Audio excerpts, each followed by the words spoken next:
Welcome to Russian History Retold, Episode 312, The Great Purge, Part 3. Last time, we covered the purge of intellectuals and the military. Today, we finish up the series. We'll discuss the destruction of the old Bolsheviks, the Cultural War, and the end of this tumultuous period in Soviet history. While the military men were being hunted down, tried, and executed, it was time to purge the party of the old Bolsheviks, especially those who resided in Leningrad. That focus was in part due to the assassination of Sergei Kirov, who was the first secretary of the Leningrad City Committee of the All-Union Communist Party. Love these long titles. Kirov himself was considered an old Bolshevik, which is why many believe that Stalin was behind his assassination, as he was a definite threat to his power. To divert suspicion on himself, Stalin ordered the rounding up and executions of those associated with the Leningrad Bolsheviks, claiming they were behind Kirov's murder. During the 22nd Congress of the Communist Party of the Soviet Union, held in 1961, one of the speakers had this to say about the purge of the old Bolsheviks in Leningrad. Quote, "The Leningrad Party organization suffered particularly large losses. For a period of 4 years, there was an uninterrupted wave of repressions in Leningrad against honest and completely innocent people. Promotion to a responsible post often amounted to a step toward the brink of a precipice. Many people were annihilated without a trial and investigation on the basis of false, hastily fabricated charges. Not only officials themselves, but also their families were subjected to repressions. Even absolutely innocent children, whose lives were broken from the very beginning. The repressions were carried out either on Stalin's direct instructions or with his knowledge and approval." Diverting from the main topic for a second, the 22nd Congress was one where the split from Stalin's era was widened, but it was also the one where Khrushchev began to be undermined in his leadership. The premier would ask for essentially term limits for members of the Politburo, claiming that if this didn't pass, it would lead to a period of stagnation, which is exactly what happened. The ensuing purge was the most violent and brutal of all of the ones between 1937 and 1939. According to Soviet historian Roy Medvedev in his book Faut il réhabiliter Stalin, 90% of the provincial and city committees and Republican Central Committees were liquidated during the Great Purge. This means that the Leningrad Purge was nearly 100%. The three men most responsible for the purge, aside from Stalin, were Andrei Zhdanov, his right-hand man, Leonid Zakhovsky, and his left hand, the highly disliked Alexander Shcherbakov. The latter was kind of a roving purger, who would go into provinces that were reluctant to destroy their fellow communists and whip out everyone in any seat of power. Zakhovsky actually wasn't much better, and in 1938 he would become a victim of the purge of the Latvians in the NKVD. The first two men that were targeted were Mikhail Shudov and Ivan Kodatsky. Both would be executed after being charged with, quote, participation in a counter-revolutionary terrorist organization. During the 18th Congress of the All-Union Communist Party, it was revealed that they, quote, uncovered and expelled from its ranks the anti-Soviet rightist Trotskyist double dealers, the Japanese-German diversionists, and spies. As Robert Conquest writes in his book, The Great Terror, quote, expulsion was the extreme measure of party discipline proper. In these circumstances, it almost invariably meant relaxation to the secular arm of the NKVD, followed by arrest.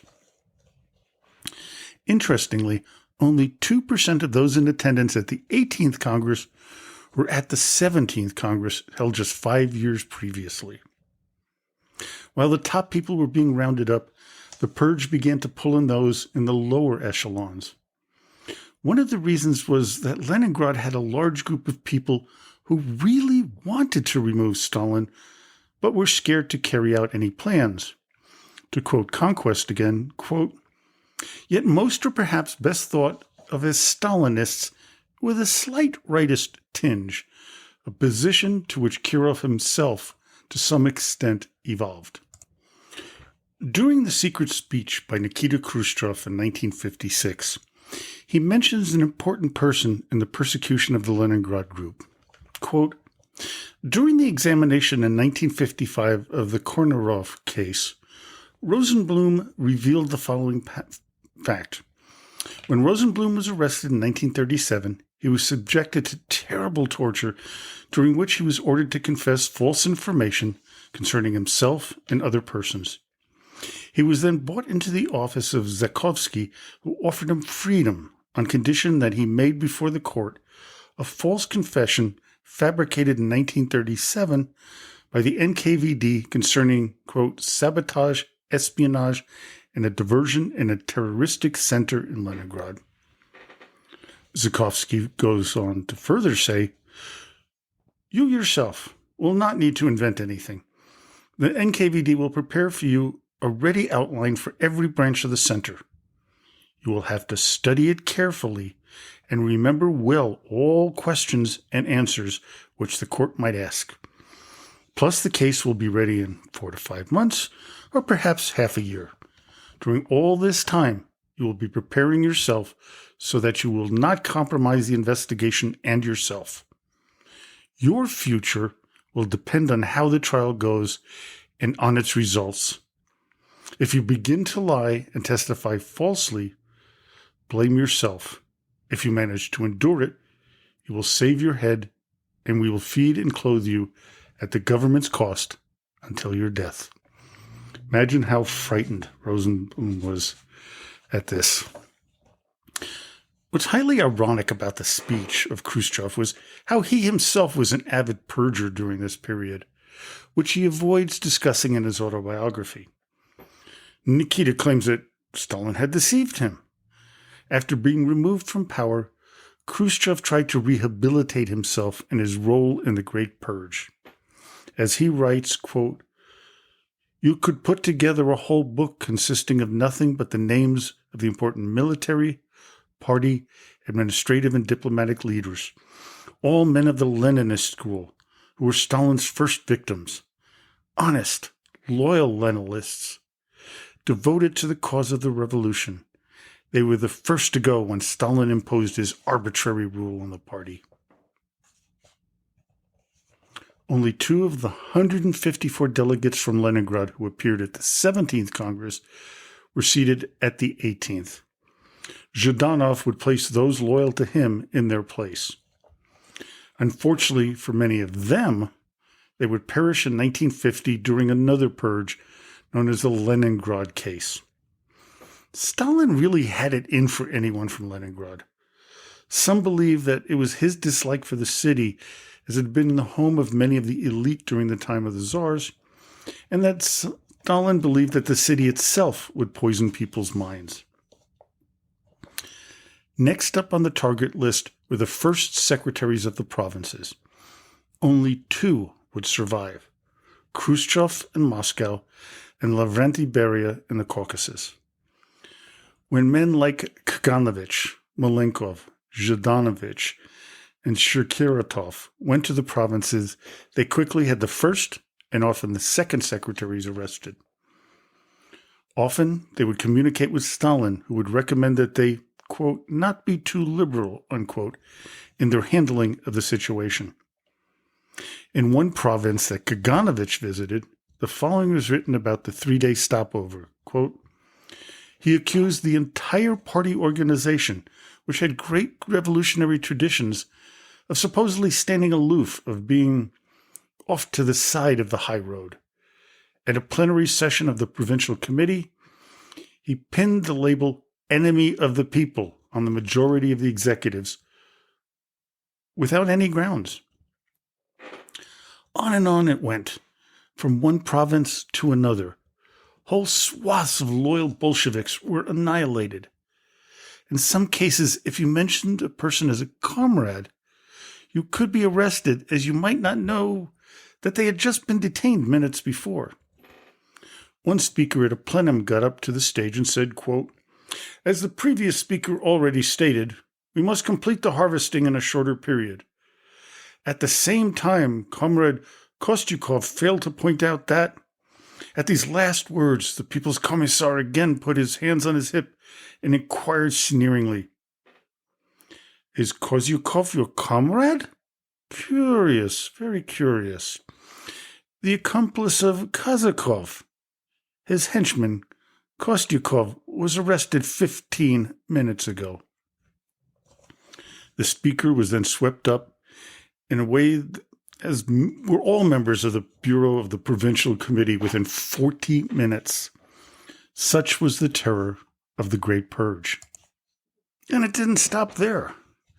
Many of the people who succeeded those who were purged and executed were themselves destroyed. These types of purges would take out anyone not deemed fully behind Stalin and those who carried out his orders. Even old friends of the boss could be targets, especially if they questioned why he picked certain people to purge. Josef Varikas, who was a close confidant of Stalin, was a case in point. He had served as the first secretary of Voronezh and Stalingrad, but he decided to call the boss and ask why he was arresting some of his comrades. After a while, he mentioned the Tukhachevsky arrest. According to Conquest, quote, "Stalin shouted, 'That is not your business. Don't interfere in what doesn't concern you. The NKVD knows what it's doing.' He then went on to say, 'Only an enemy would defend Tukhachevsky,' and threw down the telephone. Varikas was deeply shaken. He told his wife that he could hardly believe it was Stalin. Within a month of the call, Varikas was arrested and shot. His wife suffered the same fate. In 1938, things began to reach bizarre levels of violence. In a February and March plenum, Stalin ordered that 2 men stand for every position within the different National Soviets. However, as Conquest points out, it, quote, "did not go far enough. In many cases, it was only the 4th or 5th nominee who was to keep the post through the ensuing years." Stalin wanted men in key positions who were completely subservient and dependent on him for their lives and jobs. Some of the men who replaced the old Bolsheviks held their positions for just a few months. According to the authors Beck and Godin in their book Russian Purge and Extraction of Confession, quote, "People of their type tended, in their unscrupulous and zeal, to carry the party line to absurd extremes, with the result of their actions had to be later explained away as deviations. People of this type were also inclined by nature to corruption and exploitation of their positions for personal advantage. They thus roused the hatred of their juniors. This further contributed to the shortness of their stay in office. The young survivors would become the future leaders of the Soviet Union after Stalin's death. These included Khrushchev, Leonid Brezhnev, Yuri Andropov, and Konstantin Chernenko.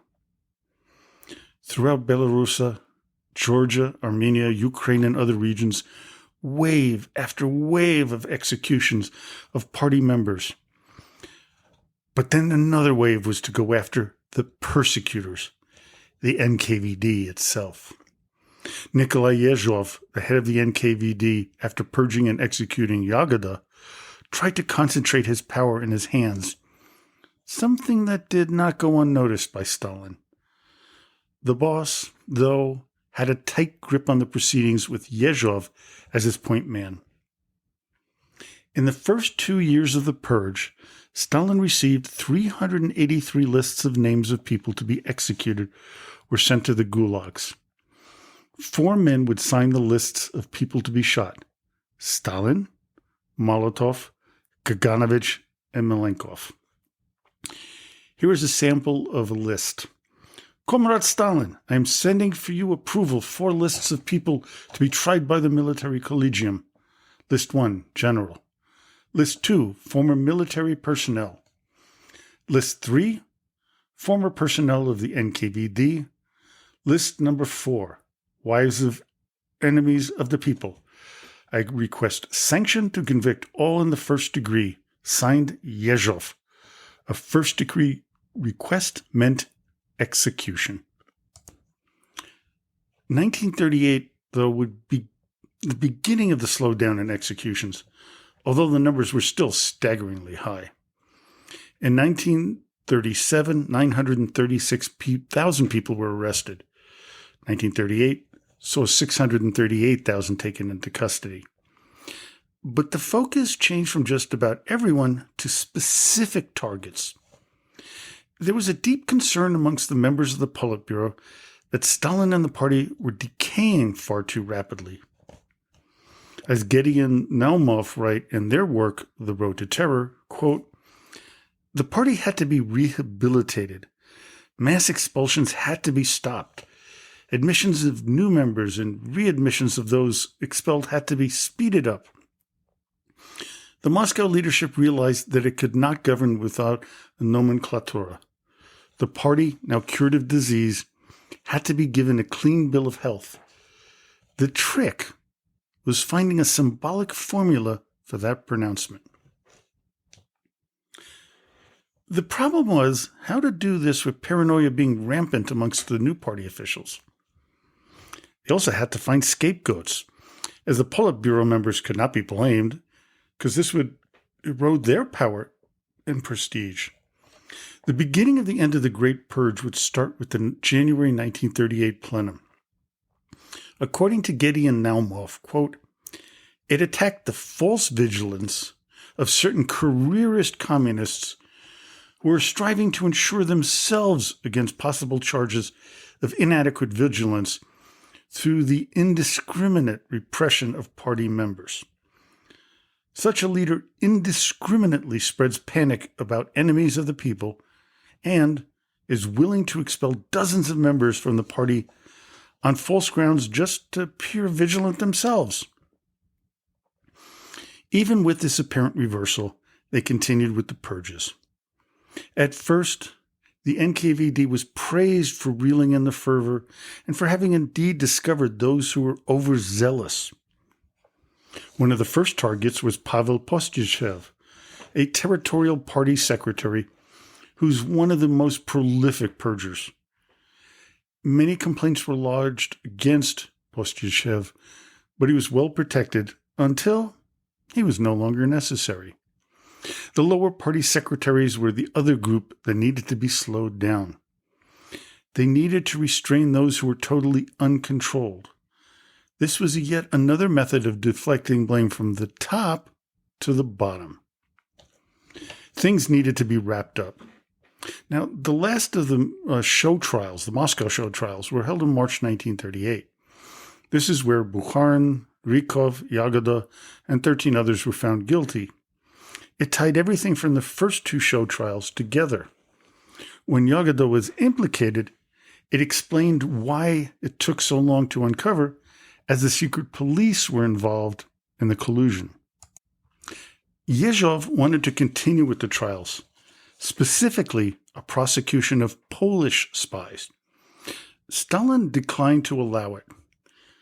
And then he named Yezhov the head of the Commissariat for Water Transportation. Oh, the NKVD head must have known that this was not good, as his predecessor, Yagoda, was given a similar promotion. In the summer of 1938, associates of Yezhov were under suspicion. His ultimate downfall began with the defection of one of his assistants, Lyushkov, head of the NKVD in the Far East, to Japan. In August, Stalin installed Lavrenti Beria to become Yezhov's deputy. The final straw was an almost violent encounter between Molotov and Yezhov, with the NKVD head threatening to arrest the premier. This led to a series of reviews of NKVD policies.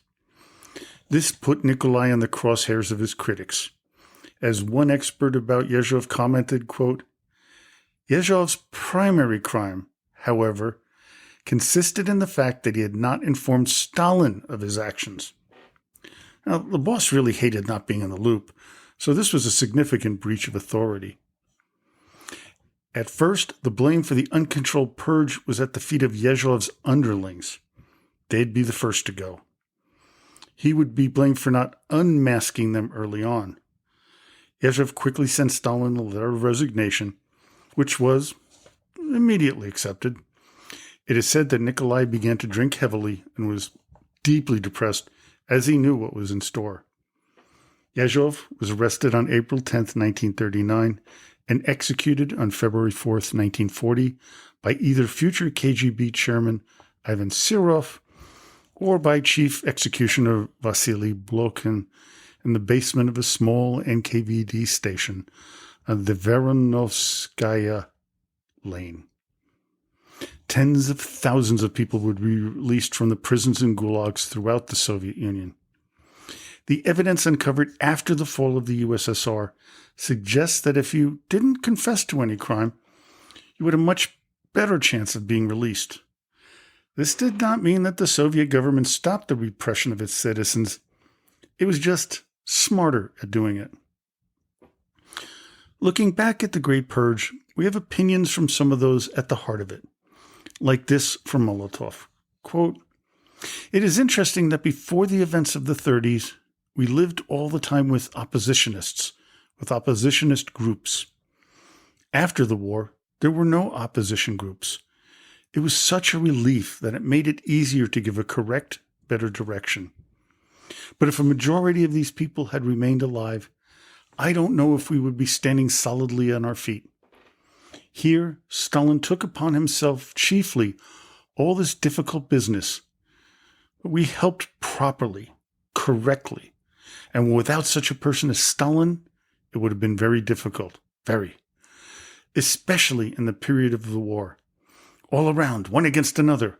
What good is that? Molotov further suggests that had Stalin not purged all of those people, especially the military, the Soviet Union may not have won the war. There may have been too many opponents of Stalin who might have given safe haven to the invading Nazis. There is some evidence that there were people in the Ukraine who sympathized with the Germans, but very few were employed by the invaders. Also, looking back at the Great Purge, the question that needs to be answered is why? Why did Stalin feel that he needed to murder all of these people? In history, there's never an absolute truth. In this case, there is little doubt that Stalin was deeply involved in the grandest scale of the purge. Pre-1991, several apologists claimed that he didn't know. But after the collapse of the Soviet Union, the opened archives tell a very different story. Some of the excesses were out of his hands, but he knew what was going on. We have written evidence that his signature was on numerous lists of the condemned. To be honest, the Soviet Union of 1932 was a huge mess. The economy was in shambles, not having recovered from the Russian Civil War and the aftermath of collectivization. The USSR needed to industrialize, but didn't know quite how to switch from an agricultural-focused economy to an industrialized one. Stalin's side had won by this time, but they had to find scapegoats to put the blame on. We can also say with some certainty there was no real plan for the terror. It evolved as it went about. The threat of war also had to be thrown into the mix, as there was an absolute certainty that Nazi Germany would one day invade, and they had to make sure that everyone was on Stalin's side. In their conclusion, Getty and Naumov write, quote, Stalin evidently distrusted the NKVD until late 1936 and the army until mid-1937. It would have been insufferably stupid of him to play with the elite lives in such circumstances, and no one has ever accused him of being stupid. So what was the effect of the Great Purge years later? To quote Gideon Naumoff again, quote, "Those who had survived the Stalinist camps would never be the same. Even those who maintained their health were scarred forever. A generation of Soviet citizens never found out what happened to their friends and family.